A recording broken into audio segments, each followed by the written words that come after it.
Bon, eh bien, bonjour à toutes et à tous et bienvenue dans l'émission Fréquence Commune, émission de Madines en partenariat avec Keolis. Aujourd'hui, une émission un peu particulière puisque nous sommes en direct et en live depuis la Madi Keynote à Paris. Au menu de cette nouvelle émission, on va parler d'un sujet qui nous touche toutes et toutes très particulièrement puisqu'on va parler de transport. On est tous des usagers de la route et des usagers évidemment des transports en commun. Eh bien, on va voir que finalement, derrière le train, le bus, le métro, le tramway, je peux faire une liste à la Prévert, la voiture, la trottinette électrique, etc., en libre service, eh bien, il y a des gens qui travaillent tous les jours à rendre ces déplacements plus efficaces, plus pertinents, plus efficients, pour qu'ils soient finalement un peu plus verts, pour essayer de les décarboner. Et pour cela, ils s'appuient sur quelque chose dont on entend parler tout le temps, qui peut être un peu particulier, ça c'est la data. Donc du coup, dans cette émission, on va se demander, eh bien, c'est quoi cette data, d'où elle vient, comment elle calcule nos déplacements, comment elle les rend plus pertinents, comment elle nous aide à améliorer nos trajets du quotidien et surtout comment elle nous permet d'aller vers une mobilité plus durable, vers une mobilité décarbonée. Et pour en parler, nous sommes entourés de Enric Lopez ici, juste en face de moi. C'est un peu le boss de l'IA chez Microsoft France. Il est directeur de l'intelligence artificielle chez Microsoft France. On est aussi avec Nicolas Cosson. Bonjour Nicolas. Bonjour. Donc c'est le président de Hove, une filiale à 100% du groupe Keolis dont la mission est d'apporter des solutions numériques au service d'une mobilité plus durable pour tous les acteurs de la mobilité. Et puis nous sommes avec Aurélien Demeaux. Salut Aurélien. Bonjour. C'est le PDG fondateur d'Electra, qui déploie des bornes de recharge électrique ultra rapides un peu partout en France. On a sûrement, certains d'entre vous ont peut-être commencé à aller voir en France. Merci à tous les trois d'être avec nous. Donc on va parler de data, de mobilité décarbonée. C'est parti.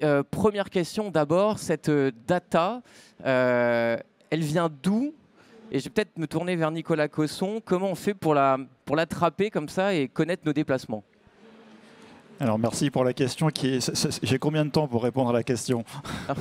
40 minutes, grand max. Ouais, la data, en fait, elle a chez nous de très très nombreuses sources. La première, c'est évidemment toutes les données de transport. Alors, tout à l'heure, on parlait de tramway, de bus, mais il y a aussi du funiculaire, de la navette fluviale, de la navette maritime. Donc, les sources de données de transport sont très très nombreuses.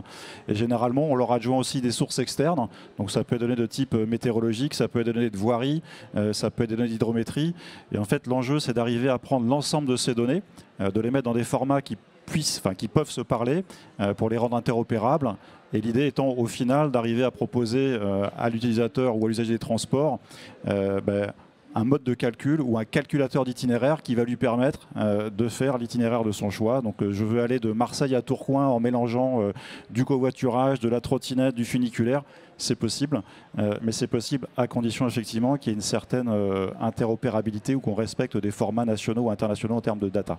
L'idée, c'est d'éviter, si je comprends bien pour vous, l'autosolisme. C'est d'éviter absolument ce qu'on prenne tout seul notre voiture pour nous déplacer d'un point A à un point B. Est-ce que d'ailleurs, vous pouvez rappeler ce que c'est Hove rapidement? Oui, Hove, c'est la filiale digitale et data du groupe. Nous, on a deux métiers principaux chez Hove. Le premier, c'est d'aider en fait les voyageurs à trouver le meilleur itinéraire ou l'itinéraire qui leur correspond. Alors quand on dit ça, c'est le choix évidemment des modes de transport. Ça peut être l'itinéraire le plus court ou le plus rapide, mais ça peut être aussi et surtout maintenant l'itinéraire qui fait consommer le plus de calories. Je veux mettre un peu de mobilité active, donc prendre le vélo, faire de la marche à pied. Et aussi et surtout maintenant l'itinéraire le moins carboné, donc faire en sorte de privilégier les transports en commun, donc favoriser le report modal. Et ça fait un lien avec notre deuxième métier qui consiste en fait à mesurer l'empreinte carbone des mobilités que vous utilisez. Donc si demain vous dites pour faire mon trajet habituel, je vais prendre 20 minutes de vélo au lieu de prendre 3 stations de bus ou de tram, vous allez gagner en termes d'émissions de CO2. Donc ça, on sait le mesurer et surtout on sait mettre à dispo des collectivités de ces informations. Donc ça permet de mesurer l'efficacité de vos politiques de transport. On viendra peut-être tout à l'heure sur les enjeux en termes de décarbonation, mais le transport, objectivement, n'est pas le bon élève aujourd'hui, puisque si l'on en croit les chiffres du ministère de la Transition écologique, en 2019, le secteur des transports représentait 31% des émissions de gaz à effet de serre. Donc voilà, on est un petit peu le mauvais élève, ce n'est pas des bons résultats, donc on essaie d'améliorer ça. Et l'un des leviers, c'est le report modal. C'est de faire en sorte que les gens aient envie de prendre les transports en commun, ce n'est pas coercitif, c'est d'apporter potentiellement un peu de gamification en disant, voilà, vous consommez moins de CO2 que vos petits camarades.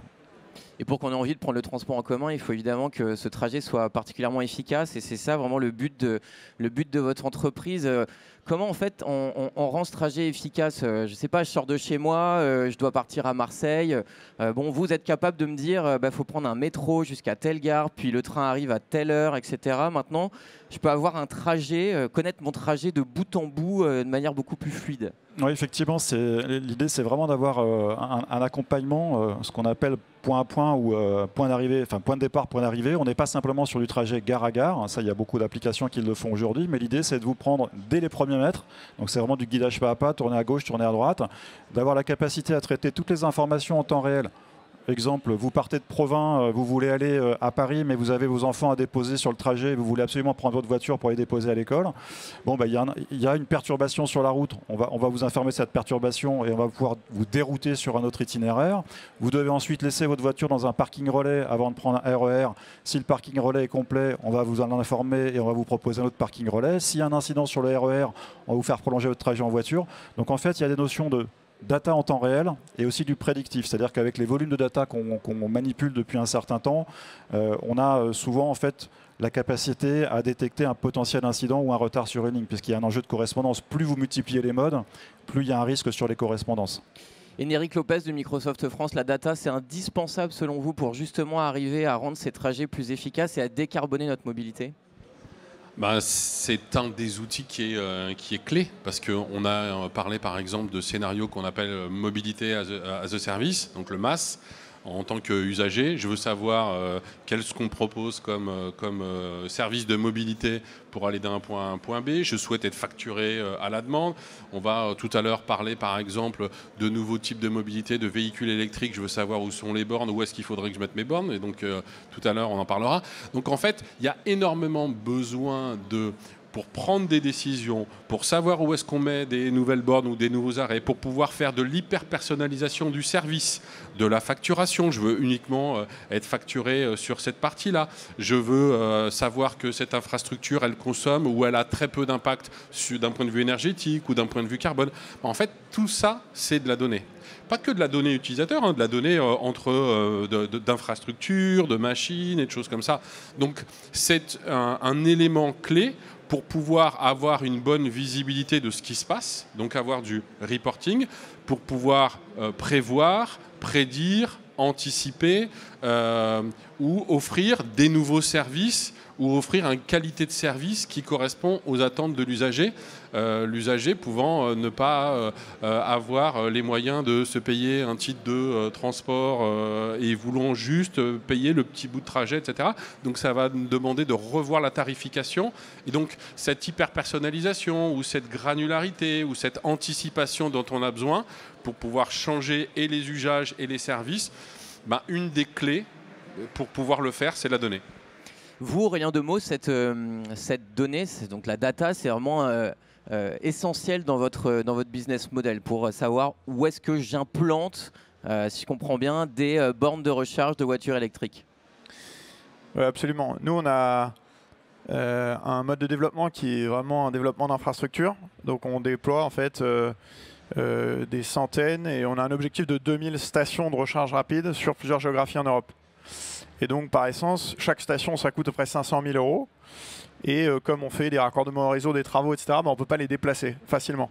C'est-à-dire qu'on a intérêt quand même à essayer de être bien certain que planter est le bon, les drapeaux et les stations à des endroits qui ont du sens. Et on est même obligé, vis-à-vis de nos investisseurs, etc., c'est les centaines de millions d'euros d'investissement de cette infrastructure, de quand même de motiver ça par le fait qu'il y a un rationnel. Et ce rationnel, il est expliqué par le nombre de véhicules qui passent à proximité et la demande en kilowattheure qu'on va essayer de projeter sur les 10, 12, 15 années qui viennent. Donc c'est vraiment un exercice qui est un exercice aussi prédictif, avec une partie macro. Donc la partie macro, ça va être l'évolution du parc de véhicules électriques, par exemple. Ça va être le type d'habitat de la population. Est-ce que les gens habitent en habitation collective ou est-ce qu'ils habitent plutôt dans des maisons en zone rurale, et auquel cas ils vont quand même vraisemblablement avoir une prise à la maison et pouvoir se recharger à la maison et pas nécessairement avoir besoin beaucoup d'utiliser des bornes de recharge ouvertes au public. Et puis c'est aussi tout un tas de données plutôt micro au niveau d'un site. Est-ce qu'il est à proximité d'une route adjacente? c'est quoi ce qu'on appelle le TMJA, donc c'est-à-dire le flux qui passe sur la nationale, la départementale, l'autoroute urbaine qui passe à côté. Et donc, quelle est la part de ce trafic qui va être en électrique et quelle est la part de ce trafic qui va potentiellement s'arrêter pour vouloir se recharger. Donc, c'est une estimation qui est assez intéressante. Et ce que je trouve assez passionnant dans le fait de vivre un peu de l'intérieur cette transition vers l'électrique, c'est que si je prends 2 ou 3 études, une McKinsey, BCG, enfin bref, de grands noms du conseil, je vais avoir 3 résultats très différents sur les projections à horizon 2030 de quelle sera la part de la recharge à la maison, la part de la recharge sur des bornes de recharge publiques. Donc il y a encore quand même pas mal d'inconnus et donc il faut le défricher, quoi. Alors c'est un peu le cœur du sujet, c'est de savoir cette data, comment on la récolte, elle vient d'où. On a toujours l'impression que c'est quelque chose qui est dans un nuage. Bon, c'est dans un nuage, certes. Mais en fait, c'est quelque chose de très concret. Là, par exemple, vous, chez Electra, vous allez sur quelle base de données pour savoir justement si la borne elle est bien implantée au bon endroit? C'est des données de mairie, c'est des données... Ouais. Ouais. Alors, il y a tout ce qui est données plutôt génériques, donc ça va être les données... En fait, il y a 4 flux qu'on analyse, nous, pour estimer les flux qui peuvent consommer des kilowattheures donc, de recharge. Les résidents qui sont à proximité, qui potentiellement n'ont pas de parking privatif et vont devoir s'appuyer sur des bornes de recharge publiques. Et ça, vous avez comment cette information-là? Alors ça, c'est les données d'INSEE, qui sont c'est les plus faciles à obtenir. Ensuite, deuxième catégorie qui sont plus difficiles à obtenir, c'est les flux à proximité. Donc, c'est ce qu'on appelle l'itinérance, c'est-à-dire les TMJA. Combien il y a de personnes qui passent? Alors sur les grosses autoroutes, les grosses nationales, on les trouve ces données. Mais en revanche, sur des routes plus petites et particulièrement en zone urbaine, où vous avez des nœuds de trafic très importants, là ce qu'on fait, c'est qu'on achète des données auprès de TomTom et différentes bases de données véhicules GPS. Et ensuite, on va les extrapoler. Google? Non. Et Google, on n'achète pas les données chez Google, non. Et vous pourriez, quoi, c'est-à-dire On pourrait, c'est vrai, ce serait une autre source intéressante. Donc ça, c'est le deuxième source, enfin le deuxième trafic qu'on analyse. La donnée, on l'achète déjà, pardon de le découvrir, mais c'est un budget, j'imagine. La partie INSEE / données publiques sur les grandes routes, on l'obtient gratuitement, elle est disponible.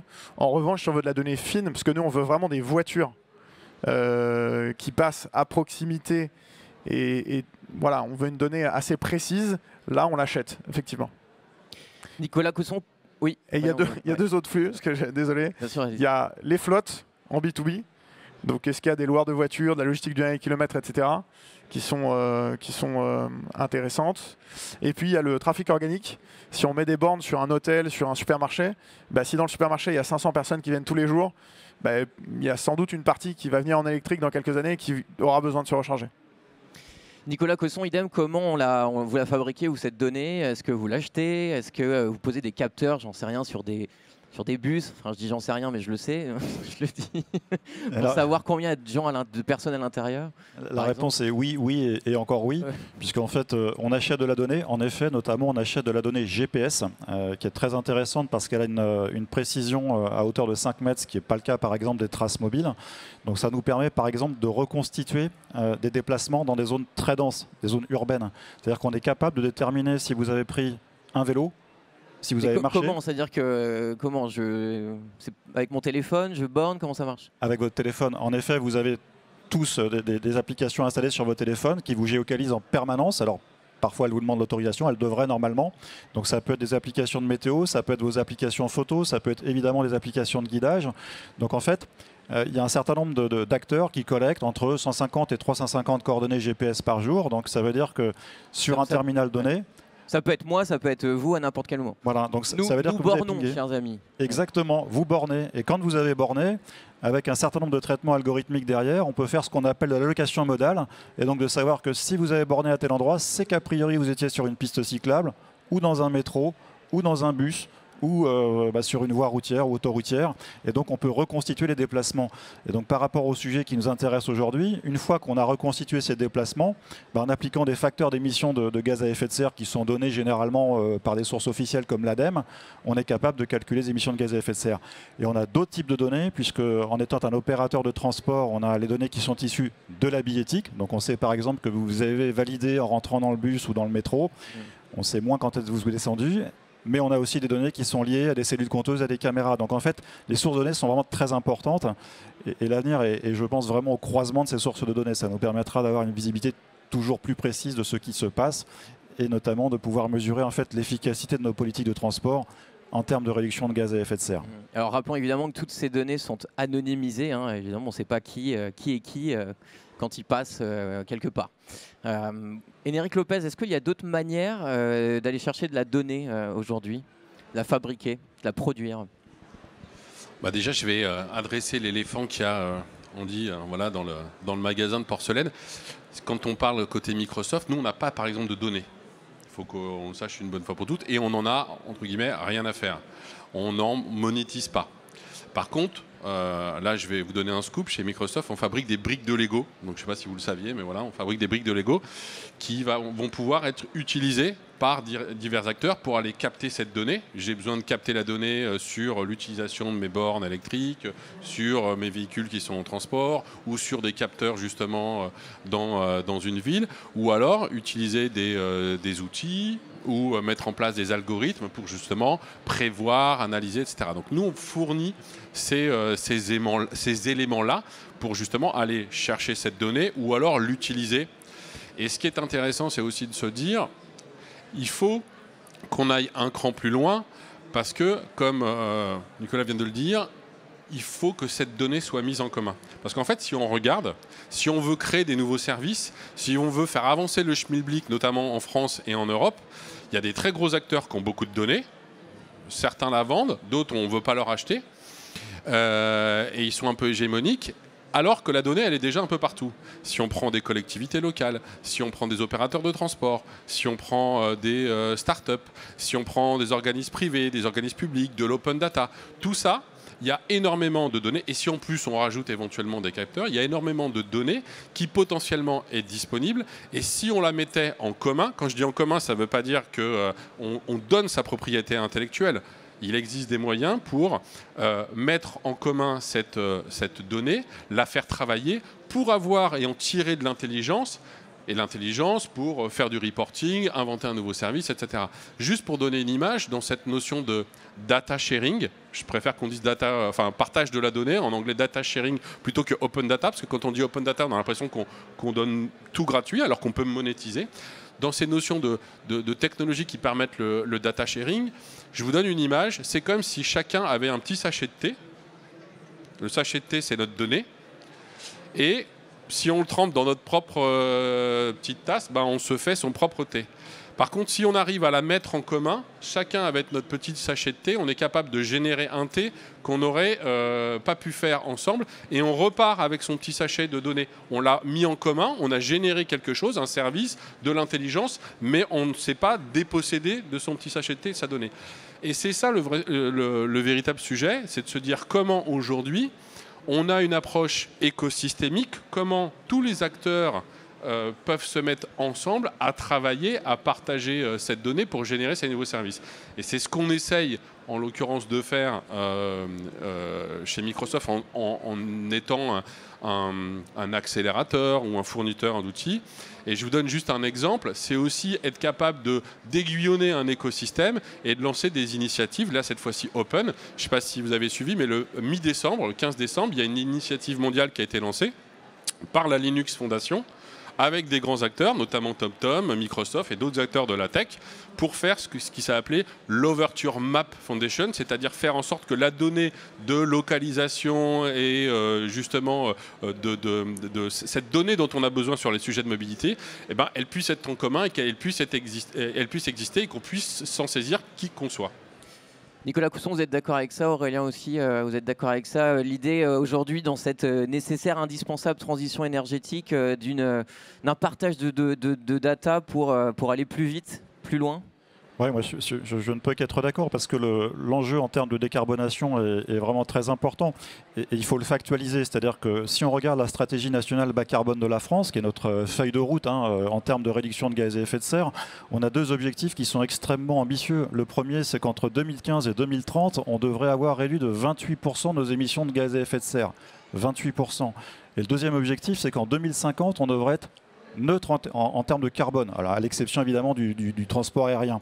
Et donc ça nécessite en fait de pouvoir mesurer ce qui se passe et de mesurer l'efficacité des politiques de transport, parce que si on se dit, je sais pas, on va piétoniser, on va faire des zones à faible émission, on va avoir des véhicules électriques, on va avoir des véhicules à hydrogène, on se dit super, on a gagné. Oui, mais il faut le mesurer, et pour le mesurer, il faut des datas, il faut pouvoir s'assurer que les gaz à effet de serre vont effectivement diminuer. Et donc ça nécessite d'avoir, on l'a dit, ça peut être des traces Wi-Fi avec des capteurs qui sont embarqués dans des bus, dans des trains et trams, ça peut être traces GPS, ça peut être des données qui sont, enfin je le disais tout à l'heure, issues de cellules compteuses. Et tout ça, il faut que ça puisse communiquer. Si ça ne communique pas, on aura une vision assez limitée en fait de ce qui se passe. Aurélien, 2 mots? Typiquement, nous, dans notre industrie, pardon, on a les constructeurs automobiles. En fait, les voitures, et notamment les voitures électriques, sont des voitures par essence modernes et récentes. Elles ont énormément de données. Typiquement, ce qu'on appelle le state of charge, donc le statut de la batterie. Est-ce que j'ai 10, 15, 20, 30, 50% de batterie? Et tout un tas d'autres données assez utiles. Et on milite pour que, mais je pense que c'est le souhait aussi de l'Union européenne, avec le Digital Act, pour que ces données-là soient accessibles dès lors que l'utilisateur est OK et le demande. Ce qui permet de créer des applicatifs avec plein de services utiles. Typiquement, nous qui proposons un service de borne de recharge, si on sait que la personne elle arrive avec 10, 30, 40, 50, 60% de batterie, c'est pas la même chose parce qu'on peut prédire le temps qu'elle va passer à se recharger, etc., etc. Si on connaît aussi la taille de sa batterie et tout, enfin, il y a différents paramètres qui peuvent être utiles dans l'expérience client et qui me semblent utiles de partager. Ouais. Nicolas Cosson, là on parle de nous, d'usagers. Maintenant, si on regarde un peu les collectivités, les communautés de communes, les mairies, les départements, en quoi eux, cette donnée, ça peut les aider justement pour, encore une fois, rendre nos déplacements plus verts? Est-ce que vous êtes capable, vous tous d'ailleurs, avec cette donnée, de dire, tiens, là on voit que beaucoup trop de gens prennent la voiture, mettons un arrêt de bus, continuons le tramway, le métro un peu plus loin. Est-ce que cette donnée, elle est capable de ça aujourd'hui? Oui, elle est capable de ça, et les collectivités, je pense, sont très en demande de ce type de data parce que leurs objectifs, j'ai dit un mot de la stratégie nationale bas carbone, mais ça se décline de manière plus locale, souvent ce qu'on appelle des plans de déplacement urbain, des plans de mobilité, et les objectifs en termes de réduction de gaz à effet de serre sont généralement très ambitieux. Si on prend des métropoles comme Rennes, Nancy ou Lille, vous allez avoir des objectifs de 37 à 50% de réduction de gaz à effet de serre. Et ça passe beaucoup en fait par le report modal. C'est d'arriver à convaincre l'ensemble des Français de peut-être marcher un peu plus, de prendre plus le vélo. Et vous verrez que très souvent, si vous consultez ces plans, on est souvent sur 1 x 4 sur l'usage du vélo d'ici 5 ou 10 ans. Et donc, arriver à faire descendre cette part de la voiture, ça nécessite une fois encore d'objectiver les chiffres. Alors après, il y a tout un tas de leviers. Moi, dans le report modal, par exemple, favoriser les voitures électriques, si j'ai l'information que vous avez une borne de recharge, les gens vont préférer prendre une voiture électrique versus un moteur thermique. Et une fois encore, comme ces objectifs sont ambitieux, il faut se donner une base de départ qui va servir en fait de référence et de pouvoir mesurer l'évolution dans le temps.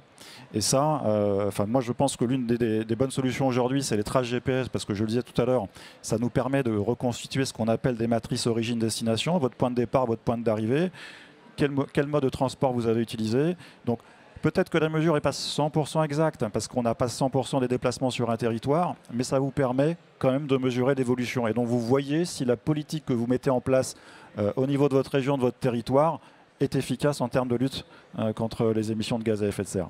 Et Néric Lopez, est-ce qu'aujourd'hui les collectivités, justement, elles sont proactives sur ces sujets de mobilité et de décarbonation?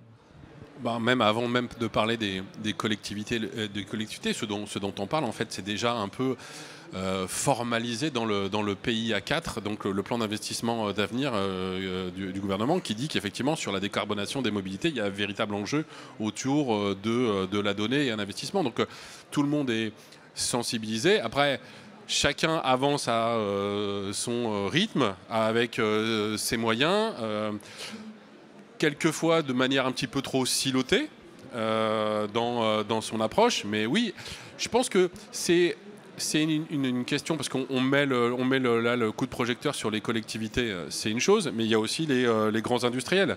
Tout à l'heure, l'exemple qu'on avait, c'est intéressant que des industriels qui soient des équipementiers, qui soient des constructeurs automobiles ou qui soient par exemple des compagnies d'assurance travaillent ensemble pour se dire ce sujet du véhicule électrique, là, il y a un sujet par exemple aussi de rétrofitting, de faire en sorte que les véhicules actuels qui sont thermiques puissent passer à l'électrique. Comment je fais pour favoriser ça ? Et pour avoir la bonne prime d'assurance, pour connaître exactement la durée de vie de ma batterie dans ces véhicules, etc. Et là, c'est un travail entre industriels, hein, c'est pas un sujet de collectivité locale. Enfin, ou en tout cas, c'est aussi d'autres groupes. Donc, c'est important que l'ensemble des acteurs se saisissent du sujet. Heureusement, on a effectivement des ambitions fortes, on a des acteurs, des grandes entreprises qui s'y intéressent, on a des startups qui ont des sujets innovants avec des solutions à impact. On a également des coalitions qui existent. On a la chance chez Microsoft d'avoir rejoint une coalition qui s'appelle Moving On, qui a été à l'origine lancée par Michelin, où on a tout un tas d'acteurs qui justement travaillent sur ces sujets, réfléchissent et travaillent sur ces sujets. Je pense que c'est un véritable enjeu collectif parce que ce n'est pas une transformation individuelle ou une start-up qui va apporter une solution qui va régler. Le vrai sujet, il est aussi multimodal que nos mobilités vont devoir l'être. Je sors un petit peu du sujet de la data, mais Aurélien, 2 mots, est-ce que vous êtes d'accord avec ça? Est-ce qu'aujourd'hui, il y a quand même... est-ce que ça va assez vite pour décarboner la mobilité? Est-ce que vous faites face à des difficultés pour aller plus vite dans votre vision de la mobilité, à savoir électrique? C'est sûr qu'on aimerait bien que ça aille plus vite. Je trouve quand même que... Je trouve qu'en France, on a quand même une volonté, à la fois une volonté politique et une feuille de route qui est assez ambitieuse. Et je pense qu'on peut quand même pas se féliciter, mais il n'y a pas de satisfecit. Mais j'ai l'impression qu'il y a un mouvement, il y a une dynamique qui est super intéressante. 2 points que je trouve intéressants par rapport à ce que tu disais, c'est le rôle du produit parce qu'il y a énormément de données, il y a beaucoup de choses. Nous, par exemple, dans ce qu'on fait, tout le monde a parlé de la batterie, du temps de recharge. On peut parler aussi de la durée de vie de la batterie, du temps que tu vas mettre à aller jusqu'à la borne de recharge. En fait, il y a beaucoup de data. Et nous, on a un chapeau avec ce qu'on appelle la Product House. Donc, c'est en fait l'équipe avec la partie développement tech, la partie produit et la partie data. Et je pense qu'il faut vraiment que la partie produit co-construise avec la data. Parce que si tu veux faire un bon produit, et pour revenir à ce que tu disais aussi, si tu veux expliquer à l'utilisateur un trajet dans lequel il y a plusieurs stops potentiellement, il y a, tu vois, d'où le succès d'un City Mapper par exemple. C'est très bien fait, c'est très bien expliqué, parce que ça simplifie et ça synthétise quelque chose qui n'est pas simple, parce que par définition, les flux, c'est complexe, c'est dynamique, et donc il faut avoir un affichage qui est lisible et clair. Et l'autre point que je trouve intéressant, c'est que nous, on a 3 data scientists en fait, qui travaillent sur ce qu'on appelle le network planning. Le network planning étant la projection des flux et donc de la demande en kilowattheure, ce que je disais tout à l'heure, sur un certain lieu donné. Et on s'est rendu compte, c'était dans une zone en particulier qu'on a étudiée, dans la zone d'Avignon. En fait, on a un business développeur et on lui a dit, tu vas là où tu penses que c'est le meilleur endroit et on te dit rien et tu te débrouilles. Et puis à côté de ça, nous, on a fait tourner notre network planning pour savoir quelles étaient les zones qui nous donnaient de où est-ce qu'il fallait se mettre pour être pertinent. Et c'était un peu décevant parce qu'en fait, le business développeur qui est à Avignon, il a trouvé quasiment les mêmes endroits parce qu'en fait, c'était aussi beaucoup de bon sens. Ouais. C'est la zone commerciale, c'est l'endroit où, je sais pas, tu as un McDo, une station essence, etc. Et donc, parfois, on s'est dit, est-ce qu'on n'est pas en train d'over-engineer un peu des trucs? Donc voilà, je vais juste partager ça. Intéressant. Est-ce que la data doit aussi être là pour nous donner une idée de ce qu'on consomme? Cette question n'est pas claire du tout. Par exemple, quand je fais un trajet, aujourd'hui, moi, j'ai besoin de savoir combien j'ai consommé de CO2. Ça, on l'a de plus en plus, mais encore pas beaucoup. Et comment cette data peut venir me donner cette information-là? Nicolas Cosson. Oui, je me permets de répondre parce que c'est même devenu une obligation pour les calculateurs d'itinéraire d'afficher en fait l'empreinte carbone de l'itinéraire qui est proposé. Et en plus, on est censé proposer des alternatives qui sont moins carbonées, donc l'usage des transports en commun, mobilité douce ou active. Et l'information, elle nous vient toujours, en fait, je me répète un peu, pardon, désolé, mais en fait, c'est le mode de transport que vous utilisez, c'est la distance que vous allez parcourir et qui est après factorisé avec des chiffres d'émissions de CO2 qui nous sont fournis par l'ADEME ou par d'autres sources qui peuvent être plus spécifiques. Et l'enjeu aussi, pour rebondir sur ce que je disais, il est quand même beaucoup lié au fait de ne pas mesurer uniquement, notamment pour l'automobile, le plein. Ce n'est pas que le plein d'essence, c'est la fabrication du véhicule, c'est l'entretien du véhicule. Donc tout ça contribue en fait à émettre des gaz à effet de serre. Et nous, on essaie de prendre en compte ces éléments-là parce que c'est sûr que sur un véhicule électrique, on va se dire, ouais, quand je fais si je fais un plein ou je fais une recharge, c'est évidemment bien plus intéressant en termes d'émissions de gaz à effet de serre d'avoir un véhicule électrique. Mais si on prend en compte toute la chaîne de production, toute la chaîne d'entretien, par exemple, nous, pour nos bus, pour nos trams, c'est ça ce qu'il faut regarder. Parce que c'est là-dessus qu'on saura dire si oui ou non, en fait, on a atteint nos objectifs de réduction. Énéric Lopez, une réponse à cette question, peut-être aussi sur la manière dont on utilise cette data. C'est forcément des algorithmes, c'est ça que vous construisez pour arriver à la faire parler, cette donnée? Alors je vais rebondir juste sur le point d'avant.